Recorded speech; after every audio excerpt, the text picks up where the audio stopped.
पप्पू यादव के बयान से तेजस्वी यादव परेशान, कांग्रेस को बताया ऊंट और आरजेडी को बता दिया गधे के समान। अब सोच लीजिए, ये बयान जो है सोशल मीडिया के साथ साथ मेन स्ट्रीम मीडिया में भी खूब एकदम से तहलका मचा रहा है। हर तरफ इस बात की चर्चा हो रही है कि भाई साहब, गठबंधन में रहते हुए पप्पू यादव ने ये क्या बोल दिया आरजेडी को लेके, और इस बात को लेके एकदम से चर्चा जो है एकदम पुरजोर तरीके से उठाया जा रहा है। बिहार विधानसभा का चुनाव काफी करीब है और देख लीजिए पप्पू यादव समेत तमाम नेताओं की जो जुबान है वो और ज्यादा तीखी होती हुई नजर आ रही है। क्या कुछ कह दिया है, किस तरीके से गधे से तुलना कर दी है आरजेडी पार्टी की पप्पू यादव ने, सब कुछ आपको विस्तार पूर्वक बताऊंगा। लेकिन उससे पहले मेरा परिचय जान लीजिए। मेरा नाम है रजत और आप जनता जंक्शन देख रहे हैं। पप्पू यादव बता रहे हैं आरजेडी को कि भाई साहब, ये पार्टी जो है वो गधे जैसी है और कांग्रेस पार्टी जो है वो ऊंट जैसी है। अब ये तुलना आखिरकार आया क्यों, पप्पू यादव आजकल ऐसा क्यों कह दे जा रहे हैं कुछ भी जिसकी वजह से आरजेडी का माहौल खराब हो जाए, सब कुछ आपको विस्तार पूर्वक बताएंगे। और बताएंगे ये भी कि इन सब बातों का मायने और मतलब क्या निकलता है, पप्पू यादव ने पूरा क्या कुछ कहा है और इन बातों का क्या कुछ मतलब निकल के सामने आ रहा है, सब कुछ आपको विस्तार से बताया जाएगा। दरअसल पूर्णिया के सांसद पप्पू यादव से मीडिया बातचीत कर रही होती है और बातचीत के दौरान ही उनसे एक सवाल पूछा जाता है। सवाल बड़ा लाजमी सा है, सबके मन में यह सवाल उठता है कि क्या राजद के इशारे पे ही कांग्रेस बिहार में काम करती है। और यह सवाल जब पप्पू यादव से पूछा गया तो इसके ऊपर जो पप्पू यादव का बयान आया, इससे तेजस्वी यादव परेशान होंगे, आरजेडी लवर्स जो हैं वो हर्ट हो सकते हैं, क्योंकि उन्होंने सीधे तौर पे कह दिया कि ऊंट अगर बैठ भी जाए तो गधे से ऊंचा रहता है। अब ऊंट उन्होंने कांग्रेस पार्टी को बताया इसमें, और गधा कह दिया आरजेडी को।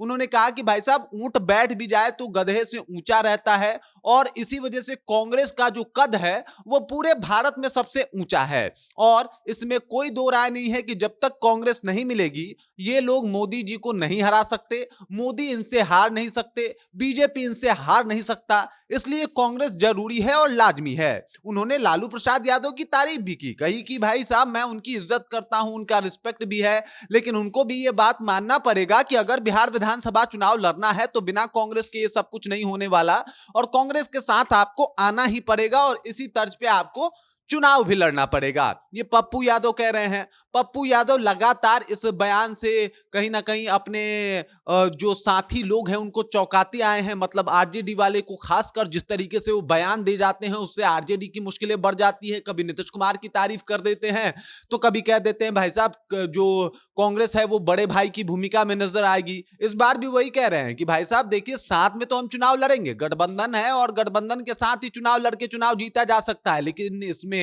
कांग्रेस को उचित सम्मान देना पड़ेगा। एक तरफ से आप सम्मान दीजिएगा तभी आपको दूसरी तरफ से सम्मान मिलेगा। यह साफ तौर पे चेताया भी है कि अगर आपको कांग्रेस से सम्मान चाहिए तो पहले कांग्रेस को सम्मान दीजिए। और यह सम्मान का मतलब है सीट बंटवारे में जितनी हिस्सेदारी कांग्रेस मांग रहा है उतनी हिस्सेदारी दे देनी चाहिए आरजेडी को। पप्पू यादव तो भला अभी यही चाहते हैं। अब इधर देख लीजिए, कांग्रेस भी पुरजोर तरीके से तैयारी कर रही है। आमतौर पे सुस्त कही जाने वाली पार्टी कांग्रेस जो है बिहार विधानसभा चुनाव 2025 से पहले ही एकदम से अपने पूरे खिलाड़ी को बिहार के मैदान में उतार दिया है। राहुल गांधी दौरा कर रहे हैं, अलका लांबा ने कमाल संभाला है। उसके बाद अगर बात किया जाए तो प्रभारी बदल दिया गया है, कृष्णा अल्लावरू को प्रभारी बना दिया गया है, ताकि जब एक टेबल पे बैठा जाए और उसके ऊपर डिस्कस हो कि भाई साहब किसको कितनी सीटें मिलेगी, उसमें कांग्रेस जो है वो अपना मजबूत पक्ष रख सके और इसके साथ ही वो मजबूती के साथ इस बार बिहार विधानसभा चुनाव में उतर भी सके।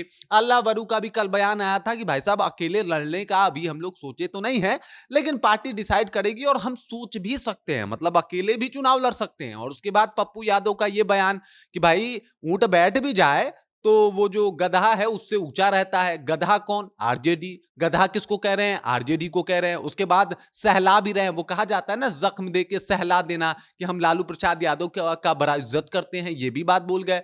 तो तमाम तरीके की बातें आ रही है। वो ये भी कह रहे हैं कि बीजेपी को अकेले आरजेडी के बस में नहीं है कि वो हरा सके। अब समझिए कि बीजेपी से खौफ भी है, डर भी है। इस बात का भी जिक्र उन्होंने कर दिया कि भाई अकेले तो नहीं हरा पाएंगे, उसके लिए तो साथ आपको रहना ही पड़ेगा। दूसरा खौफ ये है कि भाई भाई हमें टिकट कम ना मिल जाए, मतलब तमाम तरीके की बातें आ रही हैं। और अब बिहार विधानसभा चुनाव जो है चूंकि काफी करीब आ गया है, तो इस वजह से अब नेताओं के जुबान जो है वो थोड़ा तीखे और कड़वे नजर आने लगे हैं, खासकर पप्पू यादव के। बाकी इस खबर, इस जानकारी को लेके, पप्पू यादव के बयान को लेके आप क्या सोचते हैं? आपके जहन में क्या कुछ चल रहा है? कृपया कमेंट कीजिए और अपना विचार हम तक पहुंचा दीजिए। बाकी आप देख रहे हैं जनता जंक्शन और मेरा नाम रजत है।